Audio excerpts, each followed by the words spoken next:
अस्सलामुअलैकुम वरहमतुल्लाहि वबरकातुहू। मेरे प्यारे दोस्तों, मैं उम्मीद करता हूँ आप सब लोग खैरियत से होंगे। अल्लाह पाक आपकी तमाम परेशानियों को दूर अता फरमाए, आपके घर में कारोबार में बेपनाह बरकत अता फरमाए। मेरे प्यारे दोस्तों, जो इंसान भी रोज़ाना सूरह यासीन को पढ़ता है या फिर सुनता है तो उस इंसान की ज़िंदगी में कभी भी परेशानियाँ नहीं आती हैं और वो इंसान अपनी ज़िंदगी में बहुत ही ज़्यादा खुश रहने लगता है। तो मेरे प्यारे दोस्तों, आप लोग आज से ही रोज़ाना सूरह यासीन को पढ़ना स्टार्ट कर दे या फिर डेली हमारे चैनल से सुन लिया करें। इंशाल्लाह आपकी सारी परेशानी मुसीबतें हमेशा के लिए दूर हो जाएंगी। प्यारे दोस्तों, अगर आप लोगों को पढ़ना नहीं आता है तो आप लोग मायूस ना हुआ करें, क्योंकि जितना सवाब पढ़ने वाले को मिलता है उतना ही सवाब सुनने वाले को मिलता है। प्यारे दोस्तों, सूरह यासीन एक बहुत ही पावरफुल सूरह है। इस सूरह को कुरान पाक का दिल भी कहा जाता है। अब आप लोग यहीं से अंदाजा लगा सकते हैं कि जिस सूरह मुबारक को कुरान पाक का दिल कहा जाता है उसके कितने ज्यादा फायदे होंगे। प्यारे दोस्तों, सूरह यासीन की बहुत ही ज्यादा फजीलतें हैं और बहुत ही ज्यादा फायदे हैं। लाखों लोग रोजाना सूरह यासीन को पढ़ते भी हैं और सुनते भी हैं। सूरह यासीन से लाखों लोगों के बिगड़े काम बने हैं। इंशाल्लाह आप लोगों के भी बन जाएंगे।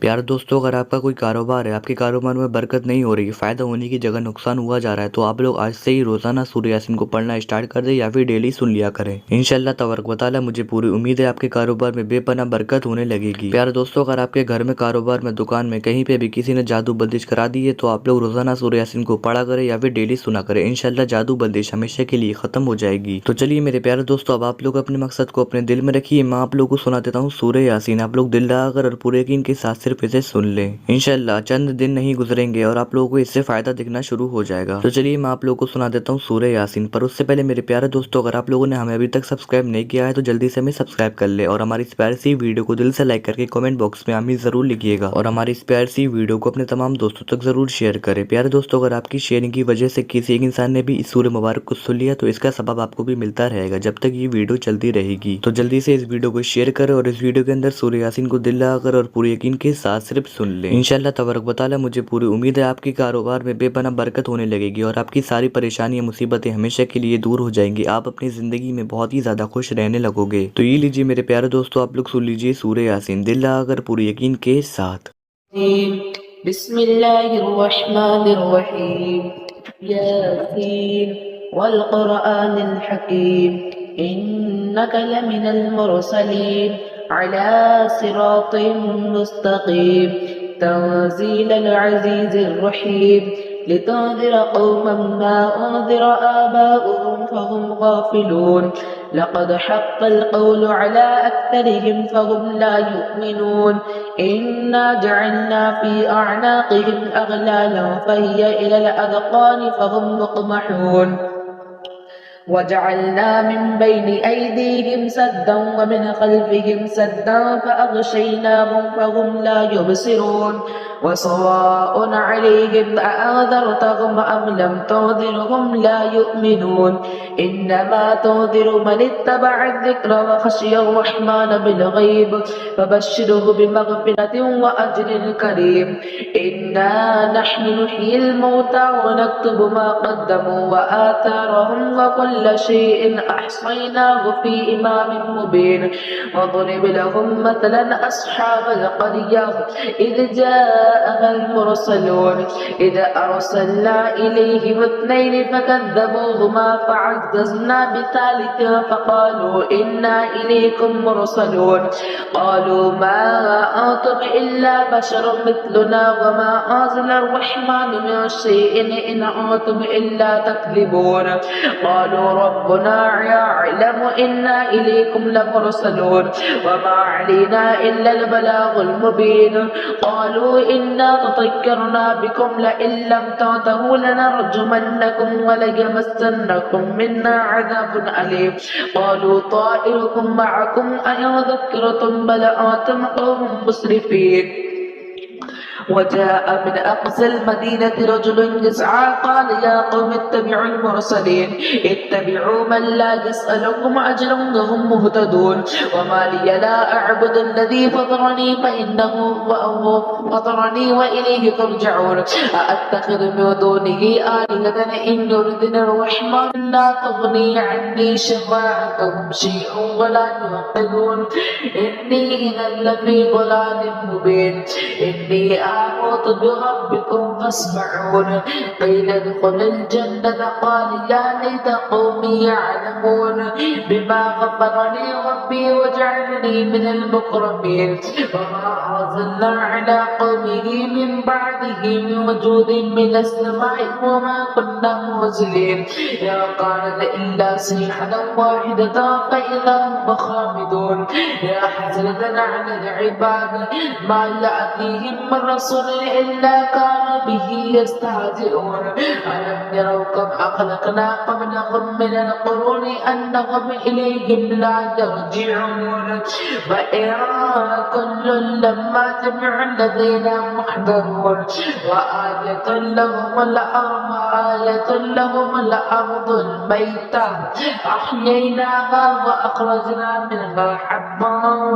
فمنه يأكلون وجعلنا فيها جنات من نخيل وأعناب وفجرنا فيها من العيون ليأكلوا من ثمره وما عملته أيديهم أفلا يشكرون سبحان الذي خلق الأزواج كلها مما تنبت الأرض ومن أنفسهم ومما يعلمون وآية لهم الليل نسلخ منه النهار فإذا هم مظلمون والشمس تجري لمستقر لها ذلك تقدير العزيز العليم والقمر قدرناه منازل حتى عاد كالعرجون القديم لا الشمس ينبغي لها أن تدرك القمر ولا الليل سابق النهار وكل في فلك يسبحون وآية لهم أنا حملنا ذريتهم في الفلك المشحون وخلقنا لهم من مثله ما يركبون وإن نشأ نغرقهم فلا صريخ لهم ولا هم يوقظون إلا رحمة منا ومتاعا إلى حين وإذا قيل لهم اتقوا ما بين أيديهم وما خلفهم وما خلفكم لعلكم ترحمون وما تأتيهم من آية من آيات ربهم إلا كانوا عنها معرضين وإذا قيل لهم أنفقوا مما رزقكم الله قال الذين كفروا للذين آمنوا أنطعم من لو يشاء الله أطعمه إن أنتم إلا في ضلال مبين ويقولون متى هذا الوعد إن كنتم صادقين ما ينظرون إلا صيحة واحدة تأخذهم وهم يخصمون فلا يستطيعون توصية ولا إلى أهلهم يرجعون ونفخ في الصور فإذا هم من الأجداث إلى ربهم يوصلون قالوا يا ويلنا من بعثنا من مرقدنا هذا ما وعد الرحمن وصدق المرسلون إن كانت إلا صيحة واحدة فإذا هم جميع لدينا محضرون فاليوم لا تظلم نفس شيئا ولا تجزون إلا ما كنتم تعملون إن أصحاب الجنة اليوم في شغل فاكهون هم وأزواجهم في ظلال على الأرائك متكئون لهم فيها فاكهة ولهم ما يدعون سلام قولا من رب رحيم وامتاز اليوم أيها المجرمون ألم أعهد إليكم يا بني آدم أن لا تعبدوا الشيطان إنه لكم عدو مبين وأن اعبدوني هذا صراط مستقيم ولقد أضل منكم جبلا كثيرا أفلم تكونوا تعقلون هذه جهنم التي كنتم توعدون اصلوها اليوم بما كنتم تكفرون اليوم نختم على أفواههم وتكلمنا أيديهم وتشهد أرجلهم بما كانوا يكسبون ولو نشاء لطمسنا على أعينهم فاستبقوا الصراط فأنى يبصرون ولو نشاء لمسخناهم على مكانتهم فما استطاعوا مضيا ولا يرجعون ومن نعمره نعمره ننكسه في الخلق أفلا يعقلون وما علمناه الشعر وما ينبغي له إن هو إلا ذكر وقرآن مبين لينذر ما كان حجا ويحق القول على الكافرين أولم يروا أنا خلقنا لهم مما عملت أيدينا أنعاما فهم لها مالكون وذللناها لهم فمنها ركوبهم ومنها يأكلون ولهم فيها منافع ومشارب أفلا يشكرون واتخذوا من دون الله آلهة لعلهم ينصرون لا يستطيعون نصرهم وهم